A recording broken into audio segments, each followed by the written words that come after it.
Ang mabuting balita ng Panginoon, ayon kay San Lucas.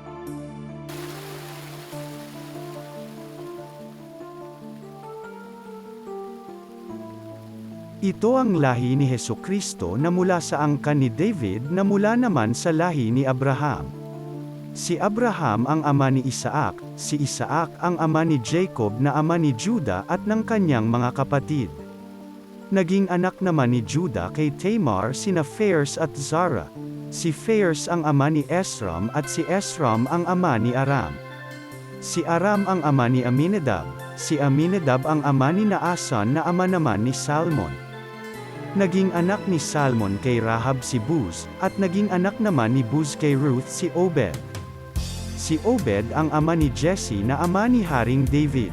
Naging anak ni David si Solomon sa dating asawa ni Urias. Si Solomon naman ang ama ni Roboam. Si Roboam ang ama ni Abias, at si Abias ang ama ni Asa. Si Asa ang ama ni Josaphat, at si Josaphat ang ama ni Joram na siya namang ama ni Ozias.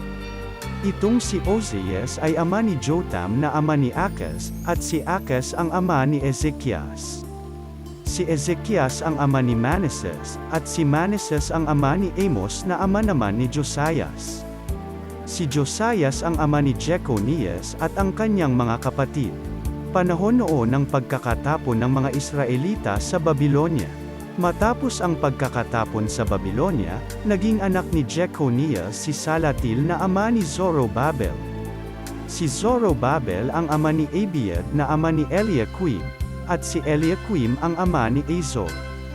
Si Azor ang ama ni Sadak na ama ni Akim, itong si Akim ang ama ni Eliud.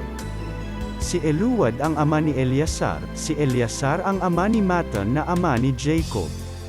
At si Jacob ang ama ni Jose na asawa ni Maria. Si Maria naman ang ina ni Jesus na tinatawag na Kristo.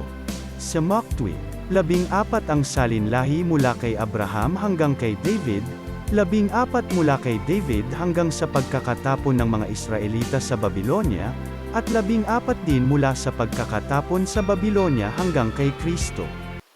Ganito ang pagkapanganak kay Hesukristo. Si Maria na kanyang ina at si Jose ay nakatakda ng pak-asal.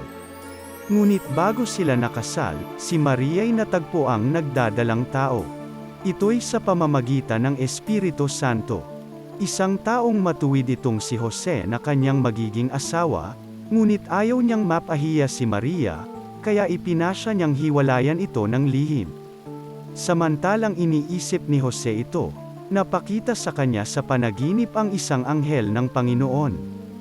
Sabi nito sa kanya, "Jose, anak ni David, huwag kang matakot na tuluyang pakasalan si Maria, sapagkat siya'y nagal-ihi sa pamamagitan ng Espiritu Santo. Mangganganak siya ng isang lalaki at ito'y pangangalanan mong Jesus, sapagkat siya ang magliligtas sa kanyang bayan sa kanilang mga kasalanan."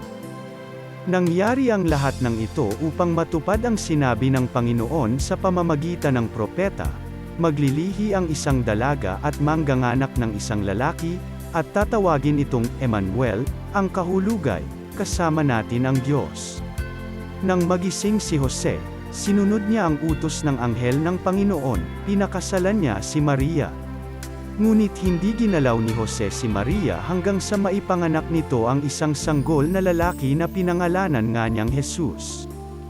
Ang mabuting balita ng Panginoon.